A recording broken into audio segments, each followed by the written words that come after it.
All right, so for cremation, we're looking at 9 to 10 grand, and if we want to put his ashes in the urn, it's going to cost a little bit. But we can put them in a Isn't it cardboard. crazy? We're finally here. We've watched all of this, and here we are. Star Trek Deep Space Nine. Yeah, it's crazy. It's great. I can't wait to start it. Let's start it right now. No, let's not watch it just yet. Let's talk about it.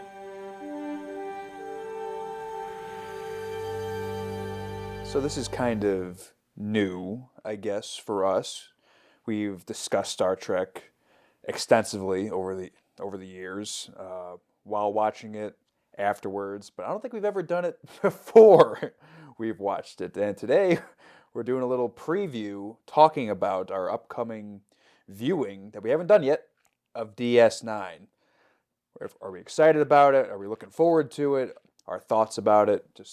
We're just gonna riff and see what happens. So Yeah, so funny on that. For Next Generation, we did do somewhat of a preview talk, but because of our setup and the way we had to do things, we actually did watch the pilot before doing it so that then we could keep the setup for the pre and post discussion. So if you go back and watch our TNG first video, the preview discussion that's in the front is filmed after we've watched the pilot. But it's placed before the I forgot video. we used to do that. Yeah, a little Yeah. like preview discussion. Yeah. I feel like this is, I would say, the end of TOS into the TOS movies, and then, I mean, obviously starting TNG as well because it's a different show, and then this point, not just with starting Deep Space Nine, but getting to a point where we're watching more than one iteration of Star Trek at a time, has been the kind of big transitions of this journey so far. The phases, I guess, rather. This is kind of phase three, I guess you could say, from just what being a TOS reaction series to all of Star Trek to different Star Treks at the same time. And I'm really excited for that. I am too. People have said, one comment sticks out in my brain, that DS9 was made with my DNA, which both has me excited and terrified because people have been excited for us to watch many things. I think one of the big things about this show in particular of people saying you guys are going to love DS9 or you guys are going to hate DS9. It's a little bit different in my opinion than saying we're going to love or hate an individual movie or individual episode because it's a full series. There's no way we're going to love every episode of this series and there's no way we're going to hate every episode of the series. Of course, overall, our thoughts on it compared to TNG TOS will form over time.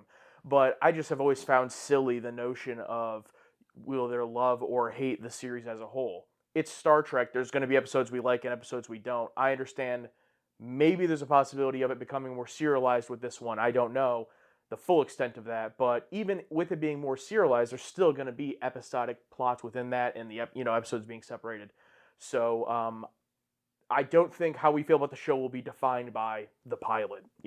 Yeah, no, I mean, looking back at Encounter at Farpoint, it's like, especially after seeing much greater episodes, looking at it, I can see, like, okay, this, they weren't there yet, but we were so excited to see it. And I'm curious if we're going to look back at the pilot of DS9 just like that. And I'm very excited to watch it basically how it originally aired. It's not been remastered at all. So, filmed on video, and it's just going to look exactly how it's looked. Yeah, and with TOS, even in the third season, when we were watching the original effects, it's still on a Blu-ray that has been remastered. We didn't go back to how it looked on a '60s TV. I feel like this will be the closest to live action. This is how it looked on a '90s TV. Is how I'm expecting this DVD to look. Mm-hmm. We have the DVD box set, and I don't know when exactly that box set released, but I'm guessing close to the finishing of the show, not a remaster years later or even a release years later. So it's going to be very interesting. Yeah, and I'm pumped for it. And to go back to what you were saying earlier, yeah, DS9, we're not going to love every episode or hate every episode because, I don't love every episode of TNG TOS and don't hate every episode of TOS TNG. I just hope that it is similar to TNG where they're continuing a slight continuing narrative between seasons or whatever. Not to the point where there's part ones and part twos. Hopefully they do away with that or do less of them or have the part ones a little better. But I'm excited to see what brand new stories are going to come up with because every time I think they've done it all, somehow they introduce something new. Or even in TNG, they'll reintroduce ideas I've heard before. Or it might be the first one it's ever happened, like the cause and effect type deal, like how Basically, TNG did it first, and then everything else came afterwards. I'm curious if there's any ones tropes that I know from other media that DS9 started, or I just hope it's completely off the fucking walls, ridiculous, dark, gritty, weird, like Deep Space Nine. So I'm thinking, okay, it's out somewhere in this uncharted area of space. Maybe TOS, TNG, they were kind of going not safe, but it's like a planned area. Maybe it opens up and fucking they enter in some sort of portal or something. They go into similar to like the first Borg episode where they're sent like way out of fucking nowhere. Maybe they're sent way out there, and it's just like where the fuck what is going on? This is horrible. I hope it's something crazy like that. And it's just the entire show is just trying to get out of this horrible area of space, and they just keep running into these horrible atrocities of life.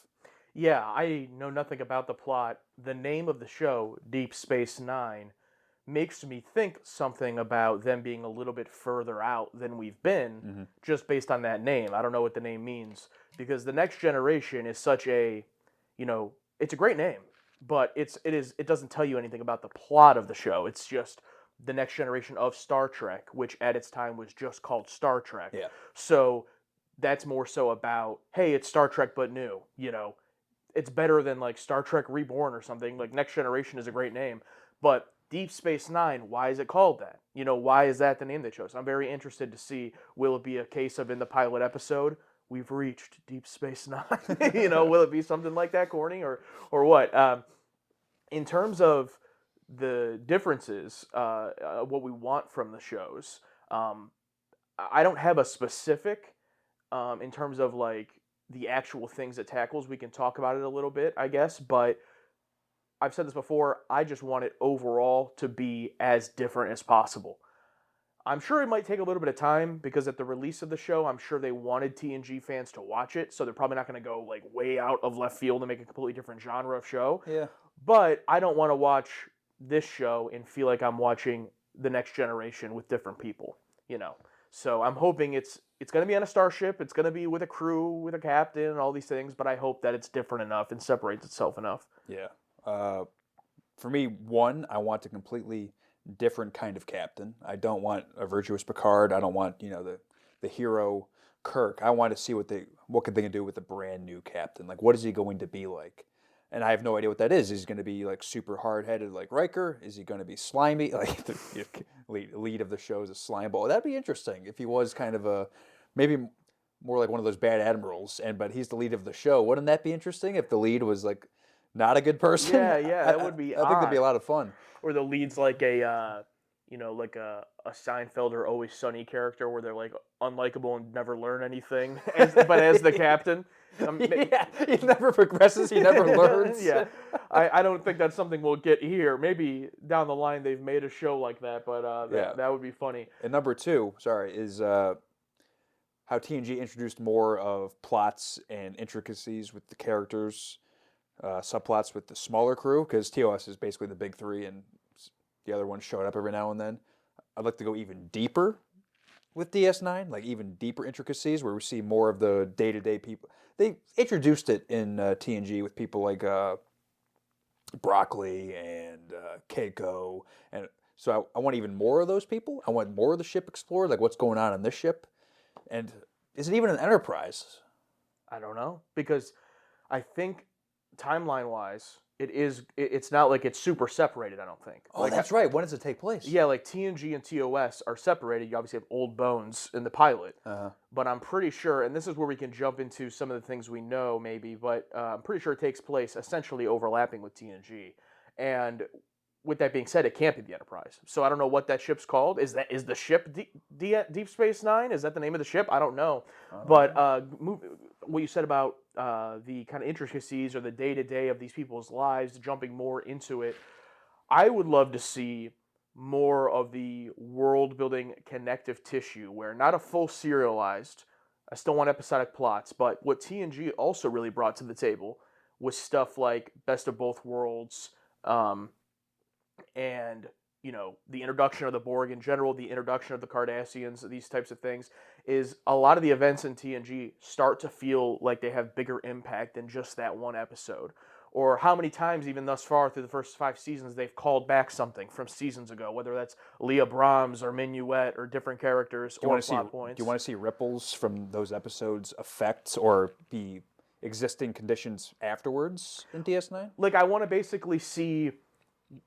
I do want to see the day to day and the intricacies of it, absolutely. But I do want the show to also give me more connective tissue of when something happens in the show that should be a big deal, it's acknowledged. Or maybe something that happens with this crew is something that not only affects this crew, but affects the Federation or affects Starfleet. Or think of like in Best of Both Worlds, that huge destruction of all the ships. Like that doesn't just affect the Enterprise.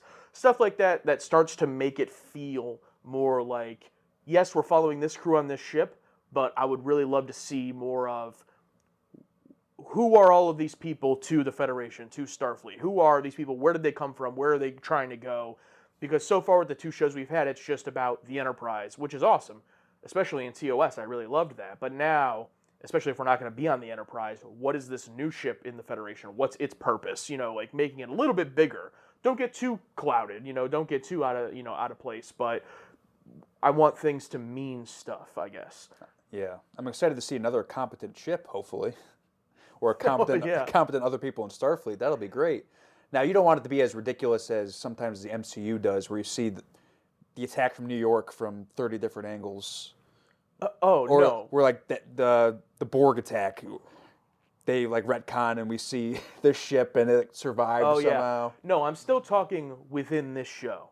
So like I'm still talking, I don't want MCU type references to TNG or TOS, even though if they do happen, I'm not gonna, it'll be cool if that happens.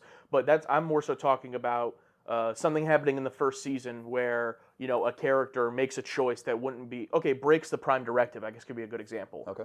We never see any consequences of that from Picard or Kirk or anything because it's just that's the episode and that's it. Try to think of an example like in TNG, the Masterpiece Society, the whole thing with going down and interfering in that society that's about to die or live in this bubble or whatever, and then we're never going to hear about them again. If something like that happens in Deep Space Nine where the captain or the crew make a choice, maybe there's repercussions of that, or maybe, and it doesn't have to be the next direct episode, but maybe just a little bit more connective tissue of the series. Yeah, not just okay, we're leaving, bye. Yeah, No, that would be an interesting thing to see. I get you there, and I'd like to see him lose more.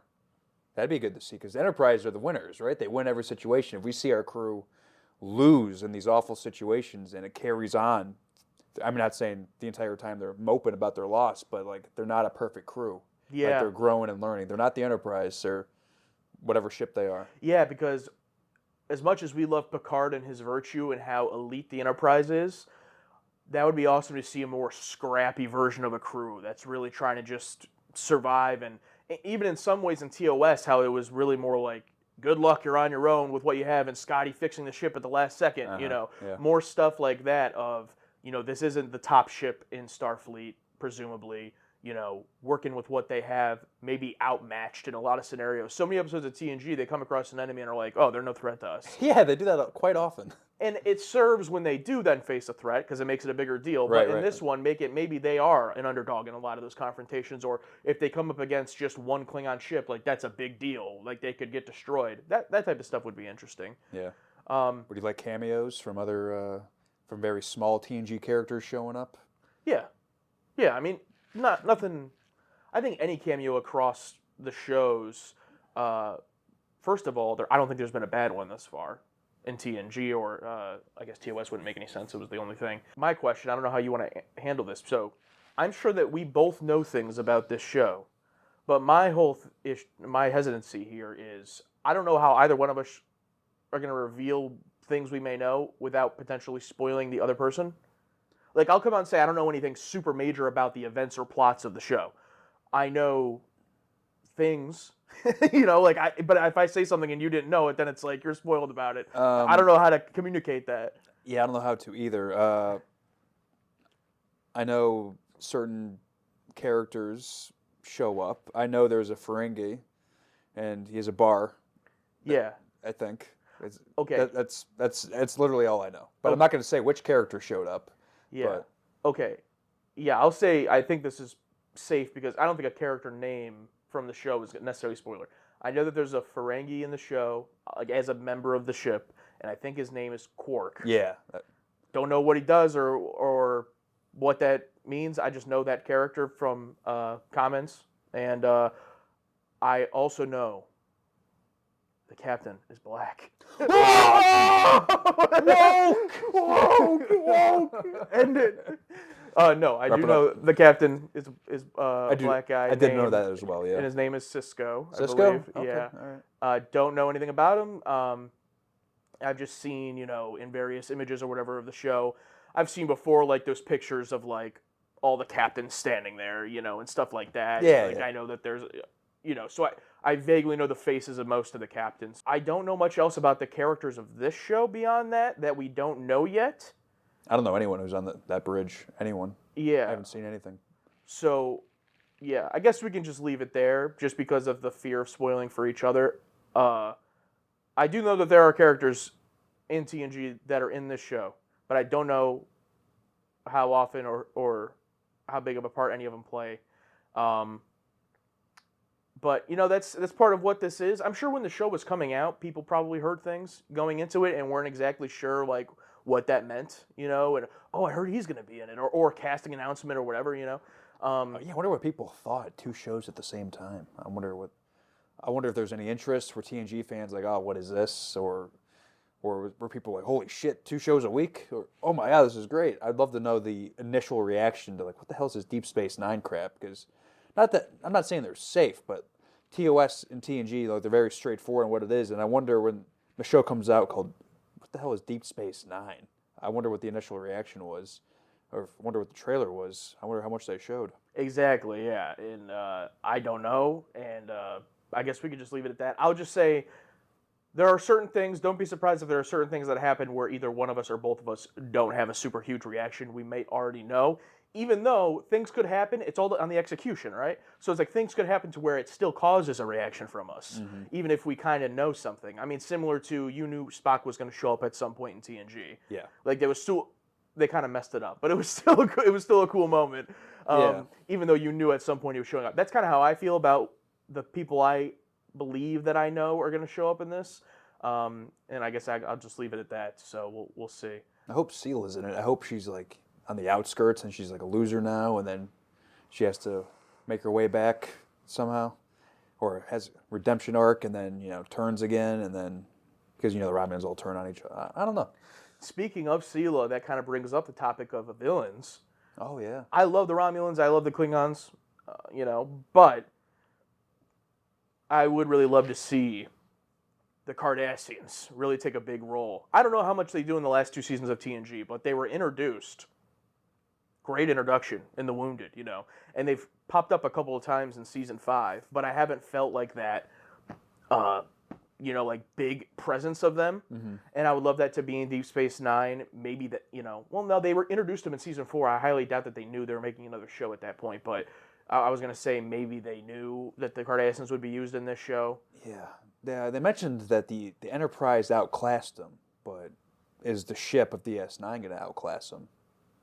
That's a question there. And I'm sure the Borg might be involved. I have no idea.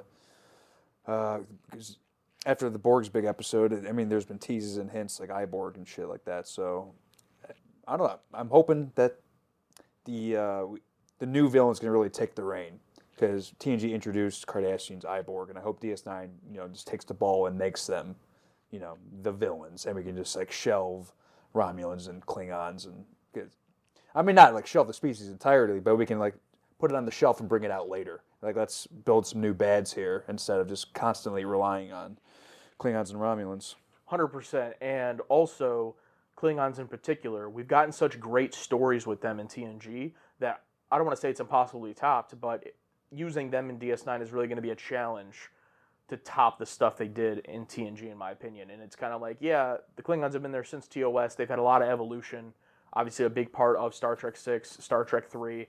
So it's like, I would love for that newer villain to kind of take the lead. And Romulans, while I love them, the way I see it is kind of like, I think of TOS, I think of the Romulans. I think of TNG, I think of Klingons. I would love for Cardassians or a new villain I don't know about to be that villain I think of for Deep Space Nine. Yeah, for sure. Do you think the Borg will be in Deep Space Nine a lot or at all? Or I'm sure they will. They have to. I mean, the title like Deep Space Nine, and them being like so not freshly new, but pretty fresh out of the box and not really used that much. I would hope they explore that more, especially after Hughes' episode about like maybe we can break these people apart and see what happens. I don't know. Yeah, for some reason, I just in my mind have such a connection with the Borg to specifically Picard.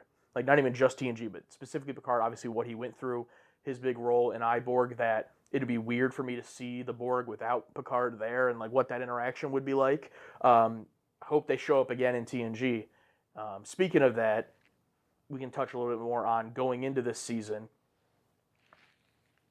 Watching season 6 of TNG and watching this one, the way that the episodes work out, we are watching the first, I think it's 11 episodes of TNG, and then this starts, and this is the first 5 episodes of Deep Space Nine aired while TNG, I guess, was on a short break. Oh, okay. And then TNG, from that point, comes back, and they're kind of back and forth, either alternating or, 1, 2, 2, 1, along those lines.